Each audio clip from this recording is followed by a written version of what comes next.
Hi friends, நான் உங்கள் இந்திரா பேசுகிறேன். நம்ம ஒரு ஜோக் சினிமாவில் பார்த்துருப்போம். ஆனால் அது உண்மையான ஒரு கதை. ஜார்ஜ் அப்படின்ற ஒருத்தர் கடை வீதியில் ஒரு கடை வைக்கிறார், ஊதுபத்தி கடை வைக்கிறாரு.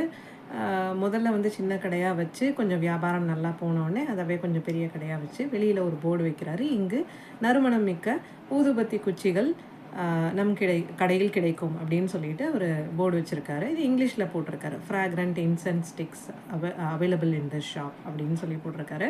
கடையில் எல்லாரும் சந்தோஷமாக வாங்கிட்டு போகிறாங்க. நிறைய பேருக்கு தெரியுது.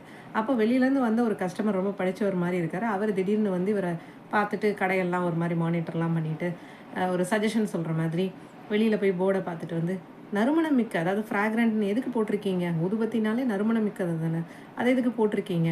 அதை எடுத்துருங்க அப்படின்னு சொல்லியிருக்காரு. சரின்னு சொல்லிட்டு இவரால் அதை மறுத்து பேச முடியல. ஏன்னா இவருக்கு இவரோட முடிவு மேலே ஒரு நம்பிக்கையே இல்லை, ஒரு பயம் இருந்துக்கிட்டே இருந்ததுனால சரி அவங்கெல்லாம் படித்தவங்க சரியாக தான் சொல்லுவாங்க அப்படின்னு நினச்சிட்டு அதை திருப்பி மாற்றி எழுதியிருக்காரு. அப்போ இன்னொருத்தர் பார்த்து சொல்லியிருந்திருக்காரு, இந்த கடையில்ன்றது நம்மளுக்கு தெரியும் இல்லையா, நம் கடையில்ன்றது அதை எதுக்கு போடுவானே தேவையில்லாத வார்த்தைகள் அப்படின்னு அவர் சொன்னோடனே அதையும் எடுத்துட்டு நறுமணம் மிக்க அப்படின்றதையும் எடுத்துட்டாரு, நம் கடையில்ன்றதையும் எடுத்துட்டு ஊதுபத்தி குச்சிகள் இங்கு கிடைக்கும்ன்றது மட்டும் வந்திருக்கு. அப்போ இன்னொருத்தர் சொல்லியிருக்காரு, கடை திறந்துருதுன்னா இருக்க போகுது, கிடைக்குதுன்னு அர்த்தம், இல்லைன்னா இல்லைன்னு அர்த்தம், இது எதுக்கு போடணும்? அப்போ இங்கு கிடைக்கும்ன்றதை தூக்கி விட்டாச்சு. இப்போது வெறுமனை அங்கே ஊதுபத்தி குச்சிகள் மட்டும்தான் இருக்குது. அவன் இன்னொருத்தர் பார்த்து இதில் அர்த்தமே இல்லையே அப்படின்னு சொன்னோடனே அதையும் அழிச்சிட்டு கடைசியில் போர்டு எம்டி ஆகி போய் உட்காந்துருக்கு. அண்டு அதே மாதிரி கடையும் எம்டி ஆகிடுச்சு.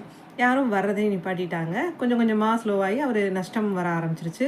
ரொம்ப வருத்தப்பட்டு உட்காந்துருக்கப்போ அவர் ஃப்ரெண்டு கேட்குறாரு, என்னடா ஆச்சு அப்படின்னு.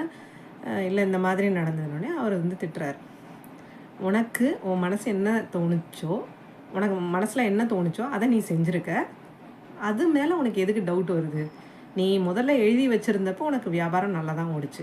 யாரோ கேட்காம உனக்கு ஹெல்ப் பண்ணுறேன்னு சொல்லிட்டு அவங்களோட ஒப்பீனியனை சொல்லி அவங்கள நீ கஷ்டப்படுத்தக்கூடாதுன்றதுக்காக நீ அவங்க சொன்னது எல்லாத்தையும் கேட்டு கேட்டு கேட்டு இந்த நிலைமைக்கு உட்காந்துருக்க அப்படின்னு சொன்னாராம். நம்ம லைஃப்லேயும் நம்ம நிறையா நேரத்தில் நம்மளோட முடிவு மேலே நம்மளுக்கே நம்பிக்கை இல்லாமல் மற்றவங்க கிட்ட போய் ஒப்பீனியன் கேட்டு அதே மாதிரி மற்றவங்களுக்கு நோ சொல்ல முடியாமல் அவங்க சொல்கிறது எல்லாத்தையும் கேட்டு கேட்டு கேட்டு நம்மளுக்கு கிடைக்கிற நல்ல வாய்ப்புகளை, நல்ல விஷயங்கள் எல்லாத்தையும் நிறையா மிஸ் பண்ணிகிட்ருக்கோம் அப்படின்றது தான் இங்கே சொல்ல வந்த கருத்து.